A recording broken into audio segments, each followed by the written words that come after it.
$100 million. That's what George was worth at his peak, making $30 million a month, flying planes loaded with cocaine from Colombia to the United States. Living the American dream twisted into something dark and unstoppable. Then he lost everything. His wife, his daughter, 20 years in a federal prison, and when he finally walked free, he had nothing. Died in 2021 at age 78 with kidney and liver failure, alone except for his girlfriend and a friend. This is Blow, the 2001 film starring Johnny Depp that told George Jung's story, a man who helped create the American cocaine market and destroyed himself in the process. Ted Demme directed it.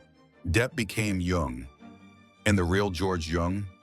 He spent time with Depp in prison, teaching him how to be a drug smuggler. Welcome to Old School America. 10 facts that will blow your mind about Blow, the film, the man, and the empire that turned to dust. Fact 10. George Jung claimed he imported 85% of America's cocaine. George Jung said he was responsible for 85% of all cocaine that entered the United States in the late 1970s. That's the claim, the legend, the mythology. Is it true? Probably not.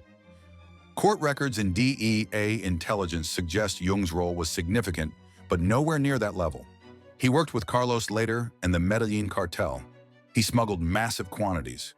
But 85%, that's post-prison storytelling. The truth? Jung helped turn cocaine from a niche drug into a mass-market product. That's his legacy, not the percentage. Fact 9. Johnny Depp spent time with Jung in prison to prepare. Johnny Depp didn't just read about George Jung, he met him in prison. Depp visited Jung multiple times at Otisville Correctional Facility in New York. They talked for hours. Jung taught Depp how to move like a smuggler, how to talk, how to think.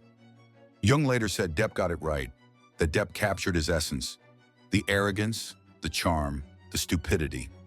This is Demme, Jung said years later about director Ted Demme. He was able to get inside my head and capture my being. Depp's performance is one of his best, not because it's flashy, because it's authentic. He became George Jung, and George Jung recognized himself. Fact 8. Ted Demme died less than a year after the film's release. Ted Demme directed Blow. It was his final film.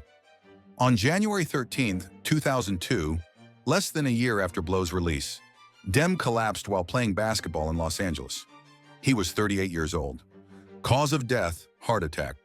Post-mortem toxicology found cocaine in his system. The irony is brutal. Demme made a film about the cost of cocaine, then died with it in his bloodstream. Blow became his epitaph, a director who captured the darkness and couldn't escape it. Fact 7.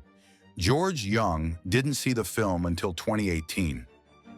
When Blow was released in April 2001, George Jung was serving a 60-year sentence in federal prison. He didn't see the film, couldn't see it. He was locked up.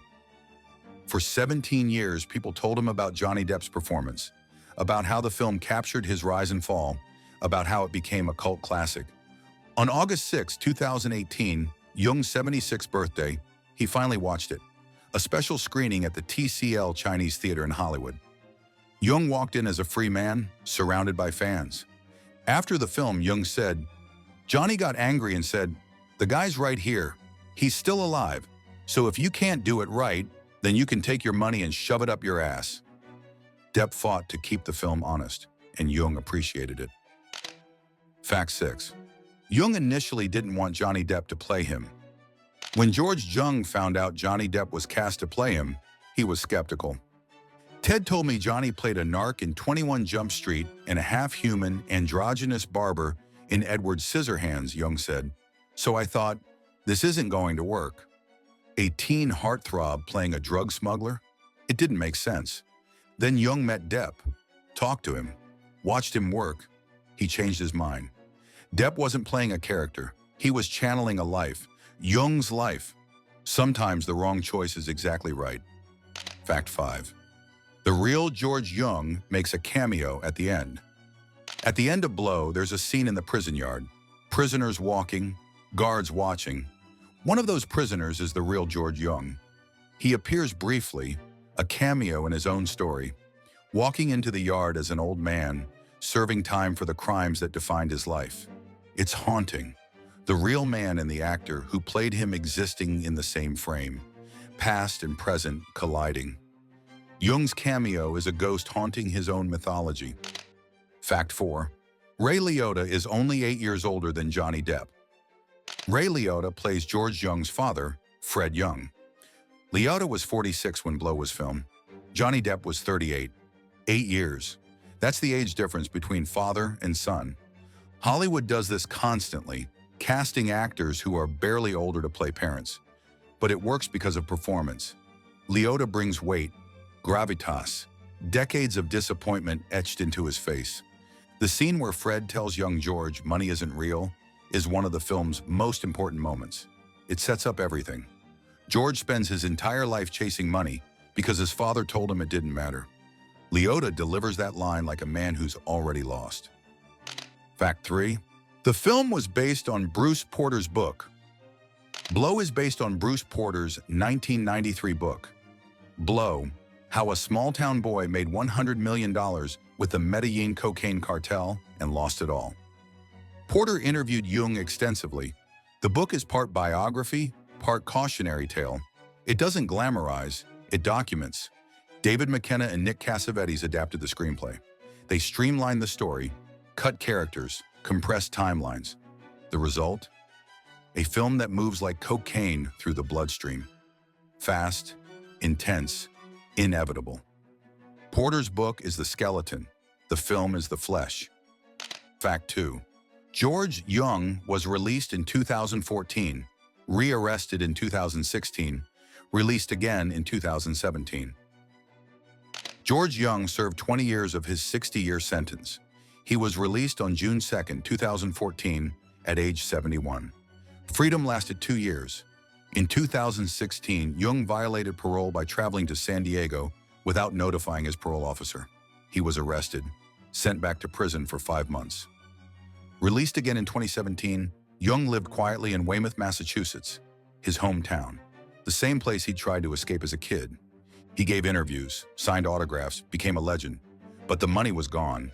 His daughter Christina visited him once after the film's release, then stopped. Jung died on May 5, 2021. Liver and kidney failure, surrounded by his girlfriend Rhonda and his friend Roger. His final tweet, "May the wind always be at your back and the sun upon your face, and the winds of destiny carry you aloft to dance with the stars." 1942 to 2021. The American Dream, the American Nightmare, the same story. Fact 1. Roger Ebert said George Jung wasn't interesting enough for a movie. Roger Ebert gave Blow 2.5 stars out of 4. His review was brutal. That's the thing about George. He thinks it's all about him. Actually, all he did was operate a toll gate between suppliers and addicts. Ebert questioned why anyone would make a film about Jung. For all the glory of his success and the pathos of his failure, he never became a person interesting enough to make a movie about. He compared Blow unfavorably to Goodfellas and Scarface, films about criminals with style, intelligence, depth. Jung? Ebert saw him as boring, a smuggler without substance, a man who made $100 million and had nothing to show for it except regret. And here's the thing. Ebert was right. George Jung wasn't Tony Montana. He wasn't Henry Hill. He was a guy who got lucky, got greedy, and got caught, over and over. But that's exactly why the film works, because Jung represents something real. Not the fantasy of the criminal genius, the reality of the criminal idiot. A man who had everything and threw it away because he couldn't stop, because the money wasn't enough, because he thought he was smarter than everyone else. Blow isn't a celebration, it's a warning, a portrait of a man who built an empire on sand and watched it collapse. Roger Ebert missed the point. The film isn't about whether George Jung was interesting, it's about whether his story mattered. And it does, because millions of people made the same mistakes, chased the same money, destroyed the same lives. George Jung wasn't special. That's what makes him tragic. Outro. Blow.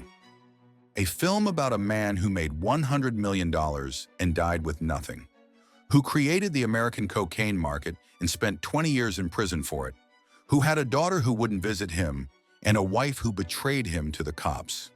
Johnny Depp played him perfectly. Ted Demme directed his final film and died with cocaine in his system. And George Jung?